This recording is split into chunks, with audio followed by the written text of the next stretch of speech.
कौवा और उल्लू की कहानी। बहुत समय पहले किसी घने जंगल में पक्षियों की सभा लगा करती थी। जानवर अपनी परेशानी राजा को बताते थे और राजा उसका हल निकालते थे, लेकिन एक जंगल ऐसा भी था जिसका राजा गरुड़ सिर्फ भगवान विष्णु की भक्ति में लीन रहता था। इससे परेशान होकर हंस, तोता, कोयल व कबूतर जैसे तमाम पक्षियों ने एक आम सभा बुलाई। सभा में सभी पक्षियों ने एक स्वर में कहा कि हमारे राजा गरुड़ हमारी ओर ध्यान ही नहीं देते। तभी मोर ने कहा कि हमें अपनी परेशानियों को लेकर विष्णु लोक जाना पड़ता है। सभी जानवरों की दुर्गति हो रही है, लेकिन हमारे राजा को कोई फर्क नहीं पड़ता। उसी वक्त हुदहुद चिड़िया ने एक नया राजा बनाने का प्रस्ताव रखा। कोयल ने कुहू कुहू और मुर्गे ने कुकड़ुकू की आवाज निकालकर इसका समर्थन किया। इस तरह घंटों चली सभा में परेशान पक्षियों ने आम सहमति से एक नया राजा चुनने का फैसला लिया। अब राजा को चुनने के लिए रोज बैठक होने लगी। कई दिनों तक चर्चा करने के बाद सभी ने आपसी सहमति से उल्लू को राजा चुन लिया।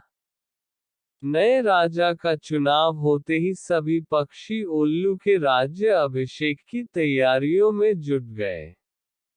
तमाम तीर्थ स्थलों से पवित्र जल मंगवाया गया और राजा के सिंहासन को मोतियों से जड़ने का कार्य तेजी से होने लगा। सारी तैयारियां होने के बाद उल्लू के राज्याभिषेक का दिन आया। मुकुट, माला, सब सामान तैयार था। तोते मंत्र पढ़ रहे थे, तभी दो तोतों ने राज्याभिषेक से पहले उल्लू से लक्ष्मी मंदिर जाकर पूजन करने को कहा। उल्लू फौरन तैयार हो गया और दोनों तोतों के साथ पूजा के लिए उड़ गया। उसी समय इतनी तैयारियां और सजावट देखकर कौवा आ गया। कौवे ने पूछा, अरे, इतनी तैयारियां किस खुशी में, उत्सव क्यों मनाया जा रहा? इस पर मोर ने कौवे से कहा, हमने जंगल का नया राजा चुना है। आज उनका राज्याभिषेक होना है, उसी के लिए ये सब सजावट की गई है। इतना सुनते ही गुस्से से लाल कौवे ने कहा, ये फैसला लेते समय मुझे क्यों नहीं बुलाया गया? मैं भी तो एक पक्षी हूँ। इस बात का जवाब तुरंत मोर ने देते हुए कहा, यह फैसला जंगली पक्षियों की सभा में लिया गया था। अब तुम तो बहुत दूर इंसानों के शहर और गांव में जाकर बस गए हो। गुस्से में काले कौवे ने पूछा, किसे तुमने राजा चुना? तो मोर ने बताया, उल्लू को। ये सुनते ही कौवा और गुस्सा हो गया। वो अपना सिर जोर जोर से पीटकर काओ काओ करने लगा। मोर ने पूछा, अरे, क्या हुआ तुम्हें? कौवे ने कहा, तुम सब बहुत मूर्ख हो। उल्लू को राजा चुन लिया, जो दिन भर सोता और जिसे सिर्फ रात में दिखाई देता। तुम अपनी परेशानी किसके पास लेकर जाओगे? इतने सुंदर और बुद्धिमान पक्षियों के होते हुए भी आलसी और कायर उल्लू को अपना राजा चुनने पर तुम्हें शर्म नहीं आई? धीरे धीरे कौवे की बात पक्षियों पर असर करने लगी। सभी आपस में फुसफुसाने लगे। उन्हें लगने लगा कि उनसे बहुत बड़ी भूल हो गई है। इस वजह से देखते ही देखते सभी पक्षी वहां से गायब हो गए। राज्याभिषेक के लिए सजी जगह पूरी सूनी हो गई। अब जैसे ही उल्लू और दो तोते वापस आए, तो उन्होंने जगह को सूना पाया। ये देखकर दोनों अपने साथियों को ढूंढने और वहां से जाने की वजह जानने के लिए उड़ गए। वहीं उल्लू को कुछ दिख तो रहा नहीं था, इसलिए उसे कुछ पता नहीं चला और राज्याभिषेक के लिए तैयार होने लगा। लेकिन चारों तरफ शांति होने पर उसे शक हुआ। उल्लू जोर से चिल्लिया, कहाँ गए सब? इतने में पेड़ पर बैठी उल्लू की दोस्त ने कहा, सब चले गए। अब नहीं होगा आपका राज्याभिषेक।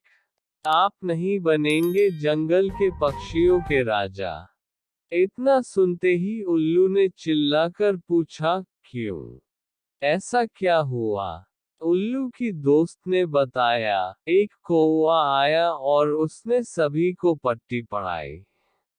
इसी वजह से सब यहाँ से चले गए। बस वही कौवा यहाँ पर है। ये सुनते ही उल्लू का राजा बनने का सपना चकनाचूर हो गया। दुखी उल्लू ने कौवे से कहा, तूने मेरे साथ ऐसा क्यों किया? लेकिन कौवे ने कोई जवाब नहीं दिया। इतने में उल्लू ने ऐलान कर दिया, आज से कौवा मेरा दुश्मन है।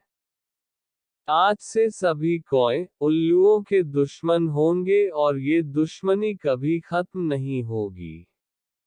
इतना कहकर उल्लू उड़ गया। उल्लू की धमकी सुनकर कौवा बहुत परेशान हो गया और कुछ देर तक सोचने लगा। इस दौरान उसके मन में हुआ कि बेकार ही उसने उल्लू से दुश्मनी मोल ली। उसे काफी पछतावा भी हुआ, लेकिन अब वो कुछ नहीं कर सकता था, क्योंकि बात बिगड़ चुकी थी। इसी सोच में कौवा वहां से उड़ गया। तब से उल्लू और कौवे की दुश्मनी चलती आ रही है। इसलिए मौका मिलते ही उल्लू कौवे को मार देते हैं और कौवे उल्लुओं को।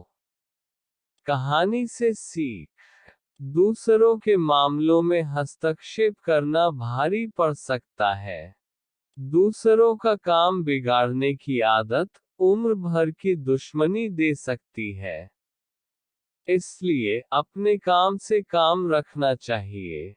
तो ऐसी ही कहानी सुनने के लिए हमारे चैनल को सब्सक्राइब करें, लाइक करें और शेयर करें।